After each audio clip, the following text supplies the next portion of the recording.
Assalamualaikum dan selamat sejahtera. Dalam video kali ini, kita akan belajar mengenai penambahan pecahan.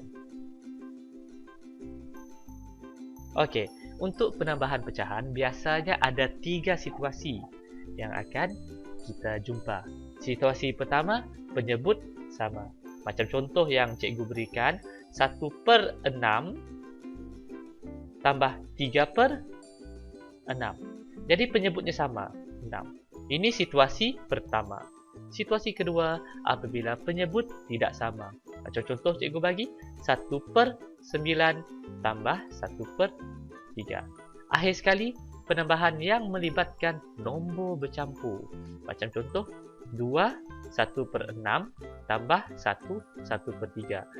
Dalam soalan ini, bukan setakat ada nombor bercampur 2 dengan 1 ini sahaja, tetapi penyebutnya pun tidak sama.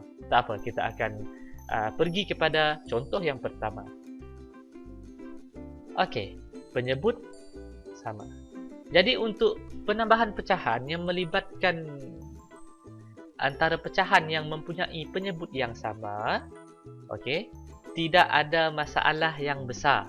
Kerana syarat utama untuk penambahan dan penolakan pecahan, penyebutnya mesti sama. Selagi penyebutnya tidak sama, selagi itulah pecahan tersebut tidak dapat ditambah. Kita tidak dapat menjalankan operasi tambah selagi penyebutnya tidak sama. Jadi dalam soalan ini penyebutnya dah sama, so tiada masalah, kita teruskan. Jadi kebiasaannya cikgu menggalakkan murid cikgu untuk tulis semula soalan. Ini soalan yang ditulis semula tidak ada melibatkan apa-apa pengiraan, hanya ditulis semula. Tetapi untuk penyebutnya terus ditulis 6 seperti ini untuk mengelakkan kekeliruan. Biasanya ramai dalam kalangan murid dia akan buat 1 tambah 3 4, 6 tambah 6 12. Itu cara yang salah. Untuk penambahan dan penolakan pecahan, penyebutnya tidak berubah. Tidak berubah. Jadi kita tulis macam ini. Kita tulis dalam bentuk seperti ini supaya tidak keliru. Akhir sekali, untuk mendapatkan jawapan, kita selesaikan operasi yang di atas. 1 tambah 3, jawapannya 4. Dan 6 ni, salin saja. Sebab tidak ada apa-apa yang berubah. 6, salin saja. 4/6. Macam yang cikgu pernah cakap sebelum ini, setiap kali selepas membuat pengiraan pecahan, semak jawapan dan pastikan jawapan berada dalam bentuk yang termudah. Sebab sayang, kamu dah kira apa nak kira, tapi jawapan penuh tak dapat. Sebab pecahan bukan dalam bentuk termudah bagi hasil jawapan. Okey, sekarang ni kita lihat 4 dan 6. Kita lihat 5, 6, 7 ni kita reject awal-awal lah. Sebab tak jumpa 4 dah. Sini kita mula dengan 4. Kita mula dengan 4. Kita lihat ke bawah. 4, 8, 12. Tidak ada 6. Kita reject.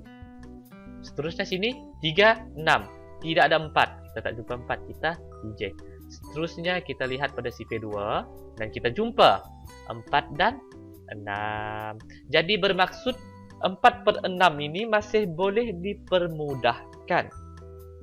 Jadi caranya, lihat di sebelah kiri paling hujung sekali pada CP1 dan jawapan bagi 4/6 yang dipermudahkan ialah 2/3. Setara nilainya dengan 4/6. Okey? Seterusnya, kita pergi kepada penyebut tidak sama. Untuk penyebut tidak sama ini, dia ada masalah sikit. Sebab penyebutnya tidak sama lah kan. Ini 1/3, 1/9.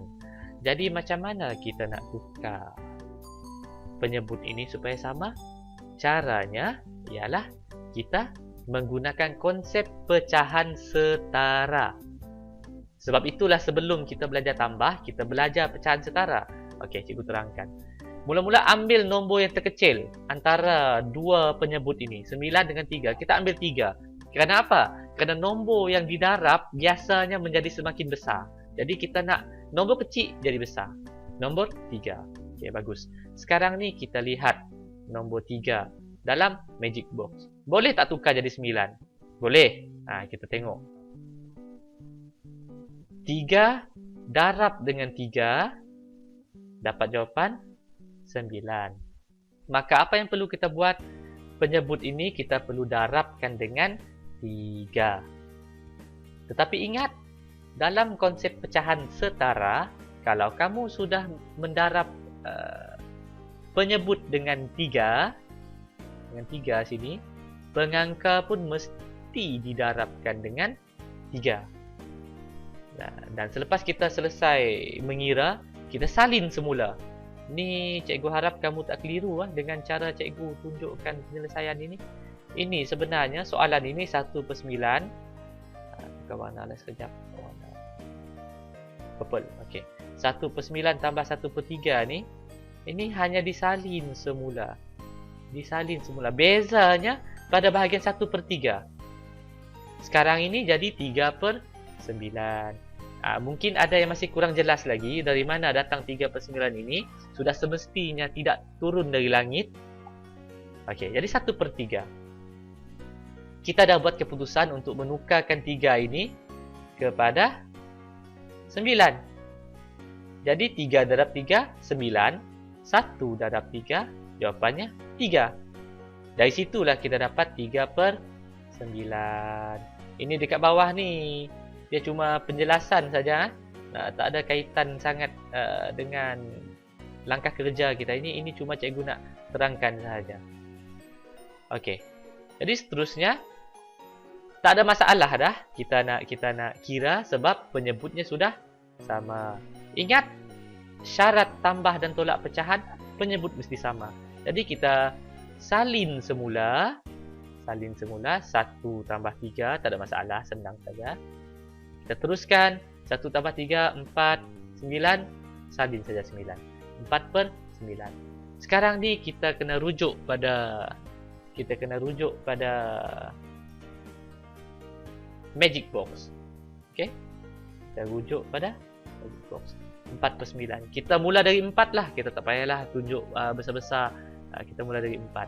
4, 8, 12. Reject. Sebab tak ada 9. Sini ada 9 tapi tak ada 4. Reject. Sifir 2 ada 4. 4, 6, 8, 10. Tak ada 9. Reject. Sekarang ini tinggal sifir 1 sahaja. Yang ada 4/9. 4 dan 9. Maka pecahan ini sudah berada dalam bentuk yang termudah.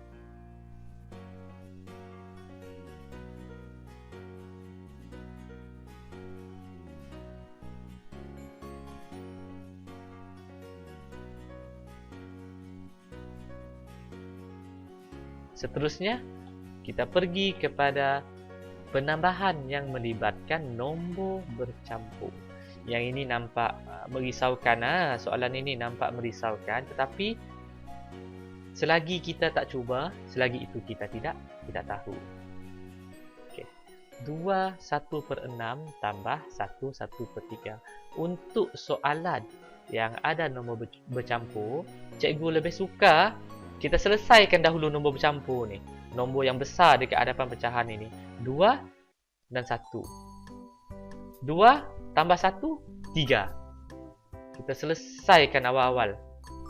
Senang hati. Jadi kita terus tulis 3 dekat depan ni.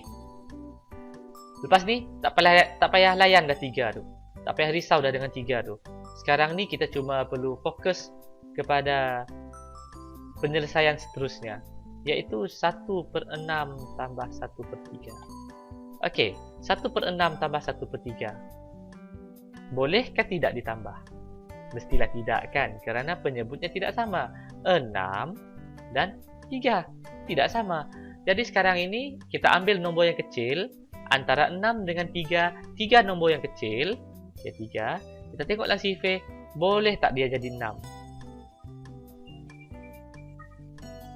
Okey, jadi 6. Maka 3 darab 2 akan memberikan hasil 6. 3 darab 2. Ingat pecahan bila kamu darab penyebut pengangka pun mesti didarab sekali. Itu mesti. Okey. Jadi soalan ini disalin semula. Tetapi saya tukarlah warna pen sekejap ah.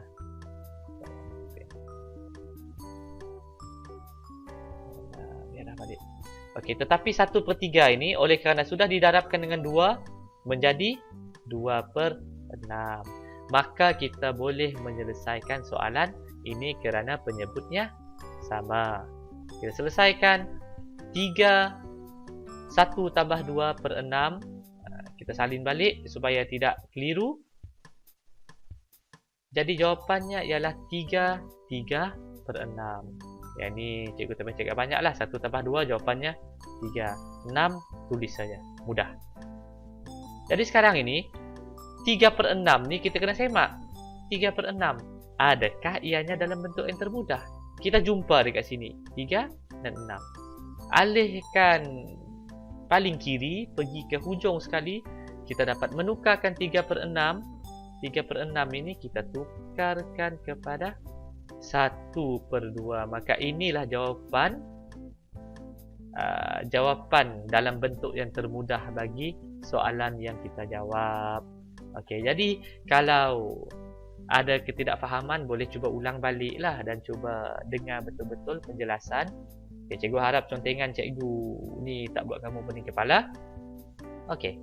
Jadi akhir sekali saat yang ditunggu-tunggu iaitu latihan. Jadi nombor 1, nombor 2, nombor 3, cikgu tunjuk jawapan dia sekejap. 4, 5, 6, 7, 8. Kalau nak dapat jawapan tu, pandai-pandailah pause video untuk semak jawapan yang kamu dapat. Okey semua. Sekian, terima kasih.